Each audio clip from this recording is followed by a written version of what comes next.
lashing out at your mom for that condescending thing she said, feeling guilty that you're avoiding your dad because he drives you crazy. Well, today you're going to learn my top 3 tips to not get triggered by family so you can find joy and peace in your relationship with your parents and siblings. Yes, it's possible, so stay tuned. Hello, welcome to the podcast. I'm standing today. I'm using my standing desk, which I'm really enjoying. So does it sound different? Do I feel different? I like standing up though. I feel like I can move more. Today's episode is actually a little bit of a hybrid. I'm kind of excited I have the kind of Ask Dr. Abby segment, and this is inspired by a question I got from a listener, and it's a great one. And you know how I normally do the podcast with, your 3 steps to this and your 5 ways to do that and all the research and all that. So I sort of combine them, and this is inspired by a listener, but I am doing it in the more kind of formal way. And so, which I really like. So I'm going to give you more of my kind of step-by-step thing as opposed to just, answering off the top of my head. And, if you haven't yet, please subscribe to the podcast. And as I always ask, please leave a review. It really helps me. And if you didn't know, the podcast is also on Audible. You can leave a review there. And we've been visually doing video of me doing the podcast. So for some reason you'd like to look at my face while you're listening, you can go over to my YouTube channel and check it out. How do you like that? So, I'm coming back. I'm grabbing the question. So this is what I'm going to give you a quick kind of brief thing about what they wrote in. And again, I'm doing this in a broad way today. So first, this lovely woman just goes on that she loves the podcast and she's learned so much and all those good things. So thank you.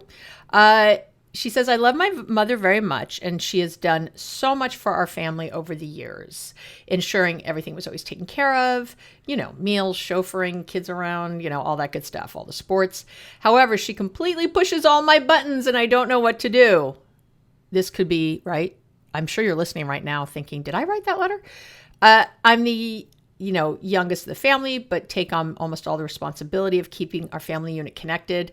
And I have to say I really related to this because I'm the youngest in my family. And if you've been listening to me for a while, you know that I was that person also. My mom died in November of 20, sorry. And there's a lot to it. Anyway, so I get that. Anyway, she says, I don't have a close relationship with my mom as far as sharing personal things about my life or calling to chat it up. She's not a warm and fuzzy person. And if I'm honest, I must admit I don't have a warm and fuzzy feeling about her, which makes her feel guilty. And again, sister, I hear you. Again, if you've listened to me before, you know that my mom had an issue with narcissism in a real way, like a personality disorder. And I had a lot of feelings that I had to work through. Which I did. So, and again, what I always teach is, yes, I use these tools myself and I can see changes in my life. But for me, what I teach you is not based on my life. It's based on what works, from the research with the literally thousands of clients I've worked with over the years. And certainly, again, I still see people. And so I'm doing hands-on work all the time and I'm seeing what works and what doesn't. So I do want to say that, but I probably will be sharing some personal stuff today because this is so close to home. I know my parents appreciate what I do and they do tell me so. However, my mother is extremely negative, and in one breath she'll, compliment me and in the next she'll complain. And I know so many of you are listening and relating. She needs help, but when I try to help, she snips at me about the slightest little thing. I usually leave her house each week feeling stressed and guilt-ridden because I let her get to me and snapped back at her. I know deep down I should never feel guilty because I do everything possible to help my parents. So why do I feel so bad every time I'm around her? I feel you. I feel you, sister. She'd like to let these comments roll off her back. And I guess also the mom snips at the dad, which gets her crazy, also drives her nuts. And there you go. So, and she says, again, I love your podcast and appreciate the time and effort you put into each and every episode. Thanks for listening. So first, I love you. I love you. I'm sorry. And, everyone listening, again, I think can relate to this in some way. If that's not your mom, maybe it's your sibling, maybe it's a cousin, maybe it's just someone, really close in your group. But I am going to talk a lot about families today. So, and I was watching an interview, this is a little while ago now, with Elizabeth Gilbert, the Eat, Pray, Love woman, anyway. But what she said in the interview, I really like. She said, I had a great teacher in India who said to me, if you think you're spiritual and evolved and enlightened, go home for Christmas and see how it goes. And I was cracking up.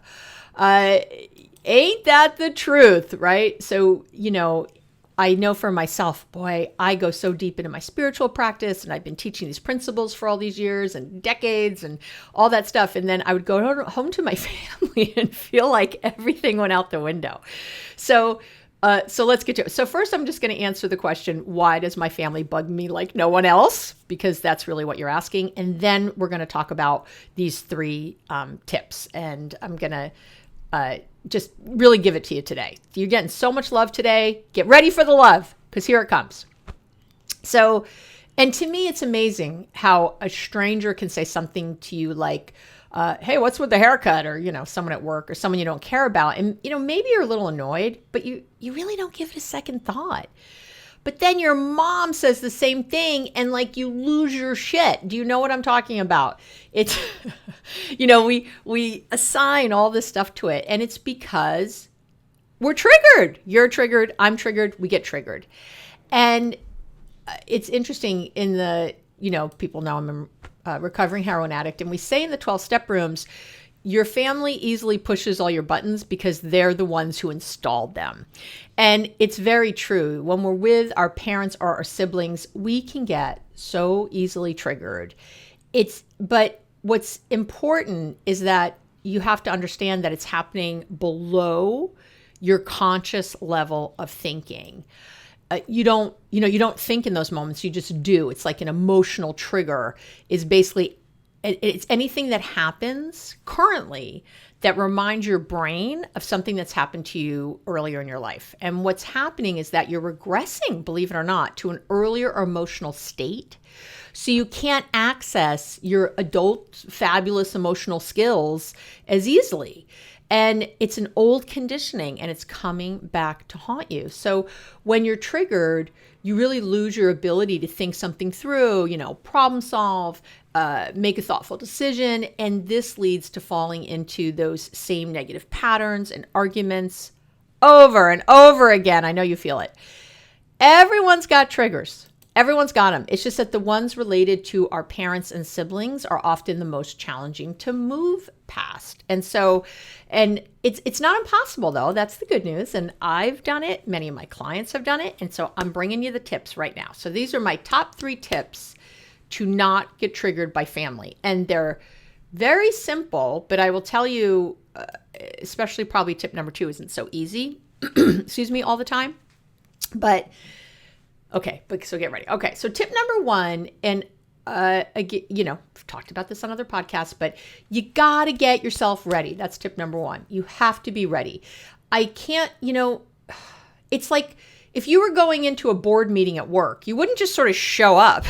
You'd be ready, right? Get prepared. What do I have to talk about? How's it going to go? What do I want to do? You might even jog in place a little. When I'm coming here today for the podcast, I jog in place a little. I get my energy up. I think about all the things. I set intention. Yet you don't do that all the time with your family. You just sort of go in knowing that you often get triggered, and yet you just sort of walk in the door going, oh, today I'm going to ignore everything my mother says. That works. That doesn't work. So here's what works, is getting yourself ready in a real way. You got to be in this right headspace first. So, you want to make sure you're relaxed before you jump on a call with your sister. Set intention before you walk into your parents' house. Don't answer that text or phone call right away. Take a moment and center yourself first So you're in the right frame of mind for what you're coming into. Now, let me tell you this. The right frame of mind isn't, oh, it's going to be a battle. I'm going to be battling with my mother today. I got to get ready. I got to gird, I got to get ready. No. That is not going to reap you anything good. Getting yourself ready means that you really think for a moment. It takes seconds. I've said this over and over. So set intention first. That's your biggie. When you drive up to your parents' house, sit in your car for a minute, take a moment, do a deep breath, do a shoulder shrug. I will link to all these wonderful pieces of candy in the show notes. I spoke a lot about it in the last podcast when we talked about cognitive reframing, which I'm going to sort of come back to again today. If you didn't listen to that one, it's okay. This one stands on its own. But, you can't just think, okay, I'm going to be fine when I go in. It doesn't work that way. You have to actually really center yourself. I've shared on the podcast before that when my mom used to call me, I would never, ever, ever, ever answer the phone. I just didn't. Because even if I was, thinking I was calm, it didn't matter. I'd let it go to voicemail. And then sometimes I would call right back. Sometimes I wouldn't. And I would just take a moment and, take a nice relaxing breath, really center, set my intention for how I want to be on the call. I want to be patient and kind. I'd remember, your mom loves you. She shows it a different way sometimes than you want. But, this person loves you. I would do whatever I had to do in that. And then, I would set intention for how I want the conversation to go. I want to get off the phone and feel at peace. I want her to feel at peace. I want her to feel loved and supported. I would set all that and then I'd call back. I've called it the 18-second shift before because that's all it takes. It's so quick. If you don't have 20 seconds, I'm not sure. I don't know what to say. You got all this time to listen to me ramble, apparently. Somebody left a review that I ramble. To hear me chat. To hear me talk. So please take the time to set intention. And if you get caught unawares, maybe something happens very quickly in a moment. Maybe you're at your parents and you'd set intention, you're all in a good place, and then your brother walks in unexpectedly. Again, as quick as you can, set intention for every new interaction. Really think about that. And some of that is some of this whole, being prepared, getting yourself ready also means that you might have an exit plan in place. Maybe for dinner, that you don't want to overstay and say, hey, I had so much planned today. I didn't want to miss this dinner, but I do need to leave at 8:00 or I do need to leave at a certain time. Or limit the time just in general, but definitely have that plan. And I also want to remind people that you can love from a distance. It's just because, there's a certain way your family does things doesn't mean you have to do it that way. So I think for a lot of people, loving from a distance, to me, it's important to love everyone. It's not important to be in their space and loving them. How do you like that? Okay, so that's tip number 1. Get prepared. I will link to setting intention and all those good things. Tip number 2 is something we spoke about last week, but I'm going to get very specific right now. And that is to have a cognitive reframe. And the cognitive reframing is all about finding a new perspective, a new point of view, so you can think differently and therefore feel differently about a person or situation. And it's really, again, we feel the way we think. So if you start thinking differently, you can feel different around your family and you can have then different reactions and actions. But I'm going to give you 3 specific cognitive reframes that I find highly effective. And so you can use all of them or one of them that just suits you. You might find that one of these doesn't suit you, but these are the ones that I've used and that I've had my clients use to really change how they're thinking about their family and the interactions they're having so that they can have different interactions. So reframe A is to think that your family members are the greatest spiritual teachers in your life. I'm going to say that again because I flub my words. And it's true. Your family members are the greatest spiritual teachers in your life. So they are there and you are interacting with them for a reason. And if you enter into each interaction with your mom or your brother or your dad or whoever, really thinking about this, like this person's here to teach. This is a teachable moment right now. What am I being asked to learn right here? How can this interaction help me? What is this interaction calling me to pay attention to? Maybe you need to look at your boundaries. Maybe it's calling attention to your boundaries. Maybe you need to work on your compassion. Getting more compassionate for others means we're more compassionate with ourselves. Maybe you're getting a lesson in patience. And I want to be clear that all of these lessons will help you in the rest of your relationships. So with your partner, with your boss, with your coworkers, with your kids, I know we like to think, oh, I'm so different at home than I am in the rest of my world. You're not. You're more triggered, at home or with that family members maybe than you are other places. But for sure, it is showing up, I would say, no matter what, in your romantic relationships, for sure. And I would also say in any kind of authority relationships, if you have a lot of issues with your parents, so with a boss or someone like that. So they're here to teach you. They're spiritual teachers. And if you think of them that way, it's a very different interaction. So that's one cognitive reframe. Another one is to ask yourself something I say all the time. Do you want to be correct or effective? Do I want to be correct or effective? Sure, maybe it's because you might be correct that your sister is always competing with you or that your dad doesn't respect your job. But is it effective to get entrenched in that battle with them? And I want to be clear that what do I mean by effective? To me, an effective interaction doesn't mean that I'm right. Because again, do you want to be correct or effective? It's not about being right. It's about that you walk away feeling loving. You walk away feeling at peace. That's it. So you need to figure out how you could be effective in making that happen. That's your effective part. How can I walk away in peace? Again, right or happy, you decide. That's up to you. So maybe this frame's not for you, but I have to tell you, you will find a whole different way to interact with your family if you adopt this. And then the last reframe is what I call, how do you know?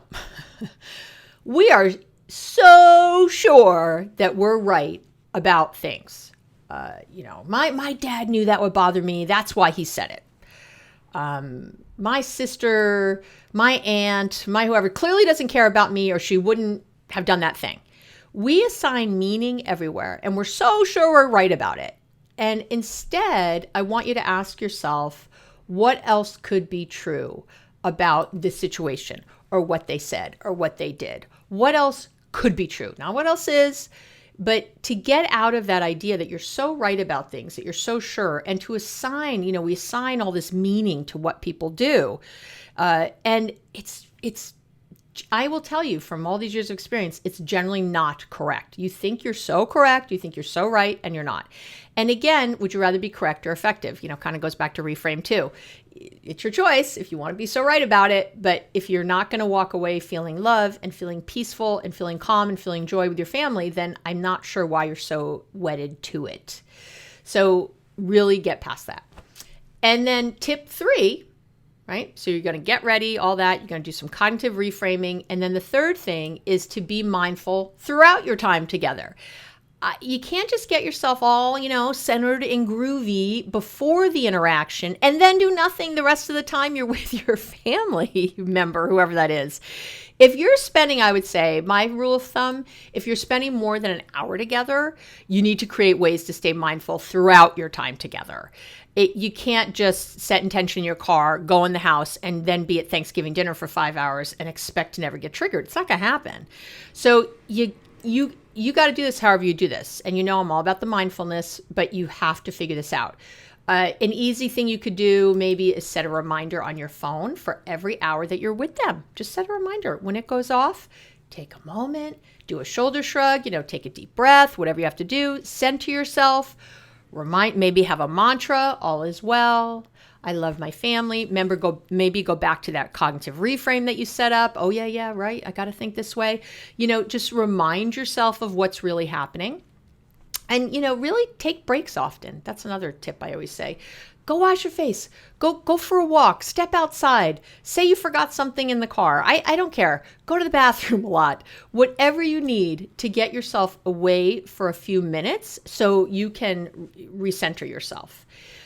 And I want to say, when you're mindful, you still might get triggered. It's not like you suddenly become some, all-knowing, all-seeing, guru, but you'll be able to identify when you're triggered. And because the key is to act, not react, right? To act, not react. Reacting, re means again. So you're acting in an old way again, a way you've acted before.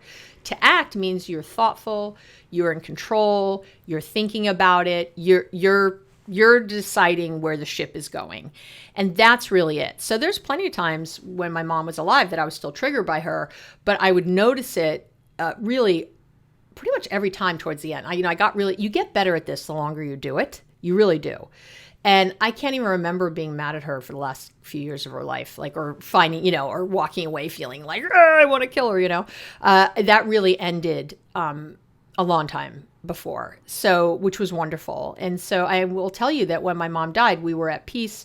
I know she felt that knew I loved her. I felt love from her. And that is a wonderful thing to be standing here today talking about, because I never thought that was going to be possible. And a lot of that also was about forgiveness, which we're going to be doing a podcast soon, should be in September, about forgiveness. And really going deep on that. But it's also, a lot of it is this and these things. And I want to just say before we end today, 2 other thoughts that I need you to keep front and center as you're thinking about this. These are 2 other things to me that are really important. And one is, you love, but do you accept? There comes a time when we need to stop railing against the machine. I had to finally make peace with the fact that my mom was never going to be that mom that I dreamed about. She just wasn't. It wasn't going to change. So, and how could I accept her for who she is and stop, again, railing against it? It's about loving someone, not despite things you don't like, but, embracing or including all the things that used to drive you crazy. It's just part of them. You can kind of chuckle instead of going crazy. This is them. Just like you want to be accepted for who you are. It's interesting. A lot of what drives us crazy is when we don't feel like our parents or our siblings see us or hear us, or like we're feeling very misunderstood. And yet we're really doing the same thing to them. We are railing against them and not trying to understand them, and not, we're deciding. And so when you start to listen like you're wrong, when you start to really open up to just accepting this person, and how can I be effective within that without, I can't change them. I have a whole video on that I did about unconditional love versus unconditional acceptance that I will link in the show notes, abbymedcalf.com/podcast. But you really have to get into that. And then the second piece is really linked to that, which is that you can't control other people. There's no one who's tried harder than me to control everyone in their lives. I still try. It is one of my favorite things.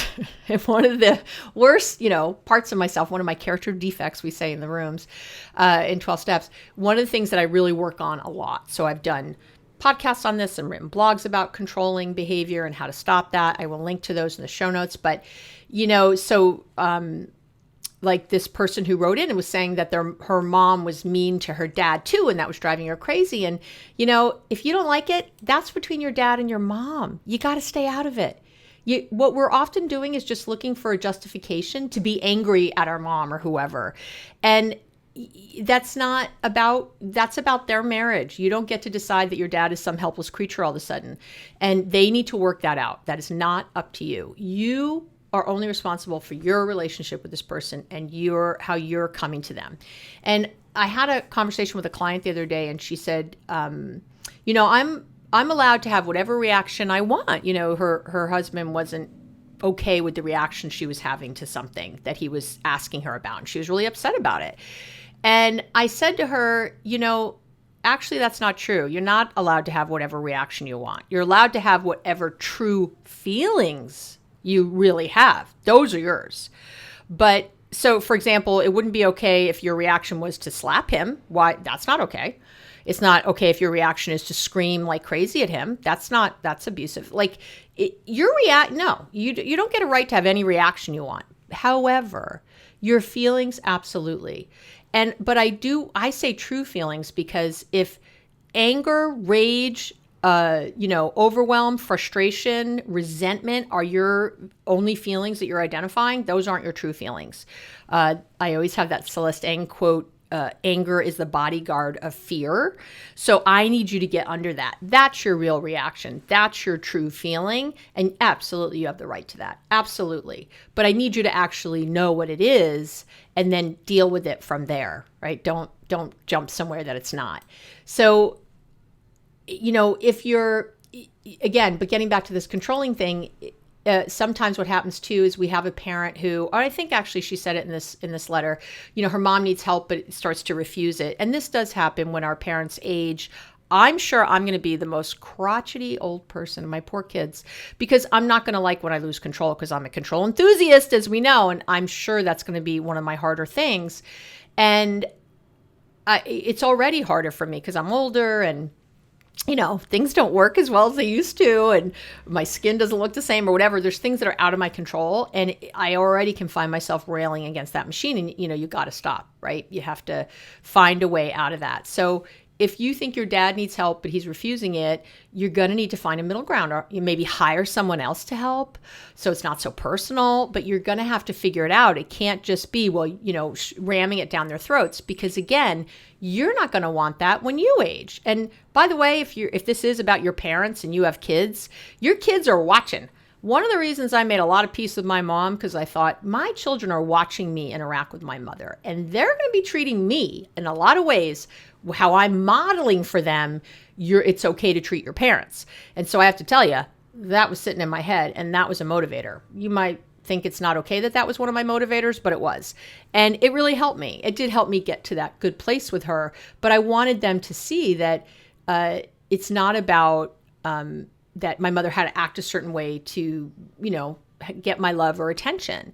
And, and then I remember my siblings used to get, because I was sort of, again, that main person with my mom. And they'd say, well, mom needs this, or she should be in a home, or she should do whatever, And I did not force my mother to do anything. She wanted to live on her own. She was down in Florida. She was far away. I tried to move her near me. She refused. I tried all the things. This is how she wanted to live. So there were also consequences of that I didn't visit as much. I'm not schlepping to Florida every second. I live in California now, and I'm not flying 3,000 miles every holiday. I'm not. So you made that choice. I have young kids. I can't make that happen.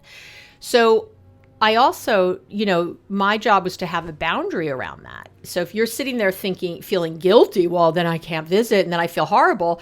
No. That's their choice. They are adults. They get these choices. And yes, my mother was, having dementia. She got older and other things, but I got help in the house for her. My mom died the way she asked. She asked to be in her home, and I said to her, I will make that commitment to you for as long as we can.